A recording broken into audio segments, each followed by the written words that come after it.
শুনলে শুনলে দিদি? না শুনে উপায় আছে? ও মা গো, এই মেয়ে তো সাংঘাতিক। হ্যাঁ, যা বলেছে তাও করেও ফেলতে পারে। কাজেই আমাদের এমন সাবধানে এগোতে হবে যাতে চিনি যেন ড্রোনের ধারে কাছে না আসতে পারে।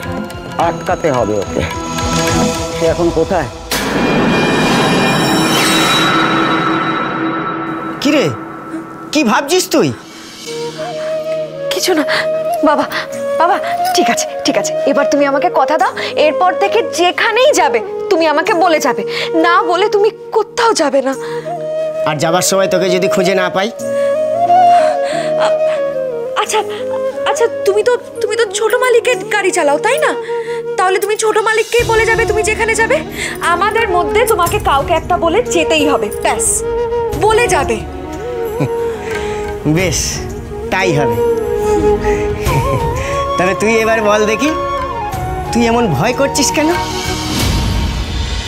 যা বললাম মনে রাখিস। মাথা গরম করে তুই অনেক ভুল কাজ করেছিস, আর ভুল কাজ যদি করিস তাহলে ওই ড্রাইভারের মেয়ের সঙ্গে এই ড্রোনের বিয়ে হয়ে যাবে।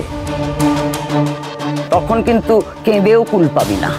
বেশ, করবো না মাথা গরম। কর্তামা,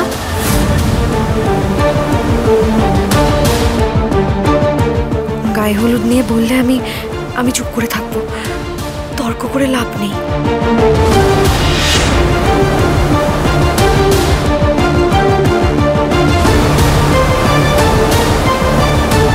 কি বাবাকে ফিরে পেয়ে শান্তি হয়েছে তো চিনি? বাবার কাছে তো গেছিলে, শুনেছো নিশ্চয়ই তাকে কোথায় পাঠানো হয়েছিল। এবার আশা করি দ্রোণকে উত্ত্যক্ত করে অকারণ এদিক ওদিক ছোটাবে না, মিথ্যেও বলাবে না। না ছোট মালিক, আপনি যদি অবলা ম্যাডামকে নিয়ে সুখী হন, আমি সেই সুখে কাটা হব না। আপনাকে ভালো থাকতে দেখলে যে আমারও ভালো লাগবে, তাতে আমার জীবনে যাই হোক না কেন। তা চিনি, তোমায় তো এবার এর পরের দায়িত্বটা পালন করতে হবে, দাদু ভাইয়ের ক্লিনিকে যেতে হবে। হ্যাঁ কর্তামা, আমি তৈরি। বাহ, খুব ভালো। তোমাকে আমার লোক দাদু ভাইয়ের ক্লিনিকে পৌঁছে দিয়ে আসবে।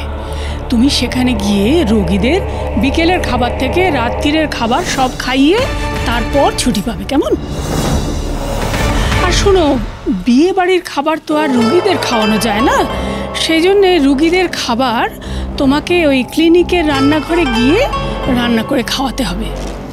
তার জন্য বাসনপত্র, শাক সবজি, মাংস সমস্ত কিছু নিয়ে তুমি রওনা হয়ে যাও।